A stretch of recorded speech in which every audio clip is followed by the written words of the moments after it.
We want to take a closer look at where Iran's nuclear capabilities may stand now and the chances for a nuclear agreement in the aftermath of the attacks. For that, we're joined by Kelsey Davenport. She's the director of the Nonproliferation Policy Arms Control Association. Kelsey, thanks so much for talking with us tonight. Today, sources are telling ABC News that an initial intelligence report found that the U.S. military strikes did not completely destroy the country's nuclear program and likely only set it back by months. What's your reaction to those initial findings?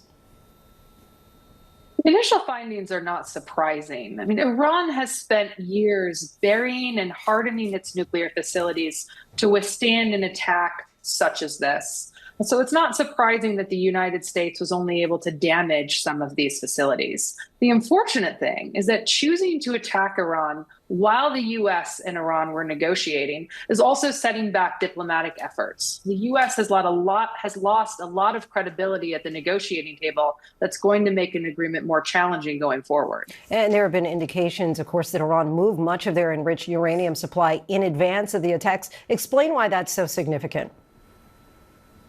Well, Iran is enriching uranium to near weapons grade levels, 60%.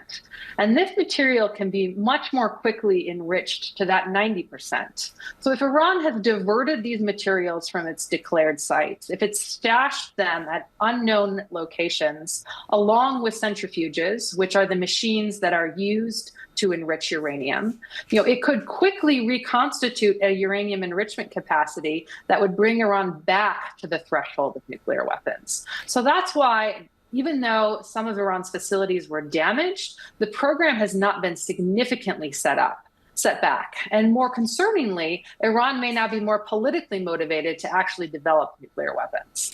Early in his term, President Trump said reaching a nuclear deal with Iran was a priority. At this point, do you see a path for that to happen? A nuclear deal with Iran still provides the best possible path to sustainably block Iran's pathways to nuclear weapons. I mean, diplomacy works. It worked with Iran in the past with the 2015 nuclear deal, and it can work again. But Trump is going to have to figure out a way to restore U.S. credibility, to put a pragmatic deal on the table that meets U.S. nonproliferation objectives, but also Iranian demands, because Iran is not going to want to be perceived as negotiating under pressure or capitulating in a deal because of the U.S. and the Israeli strikes. I guess because we're just coming out of by the numbers where we were pointing out a number of countries that actually do have nuclear weapons, many might be saying, well, why are these countries allowed to have nuclear weapons, but Iran is not? Well, Iran did voluntarily agree to forego nuclear weapons when it joined the Nuclear Nonproliferation Treaty. So legally, Iran has barred itself from developing nuclear weapons.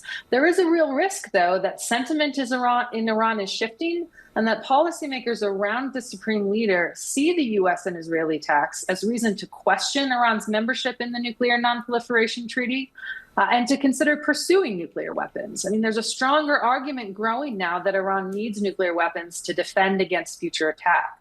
So we should be watching to see if Iran withdraws from the Nuclear Nonproliferation Treaty in the coming months. If you had a seat at the negotiation table, trying again to get this deal done, what key points would you try to establish? What concessions might you make?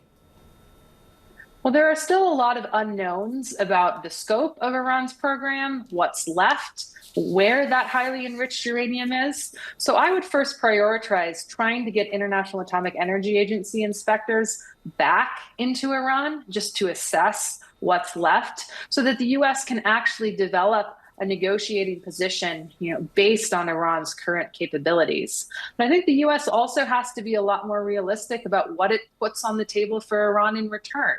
We know from the experience with the 2015 nuclear deal that sanctions relief only provided some limited benefits. So being more flexible, more creative with some of the incentives to ensure that Iran sees value in constraining and limiting its nuclear program going forward, that type of balanced formula is much more likely to work towards a successful nuclear agreement.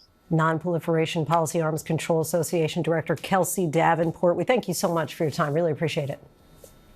Thanks for having me.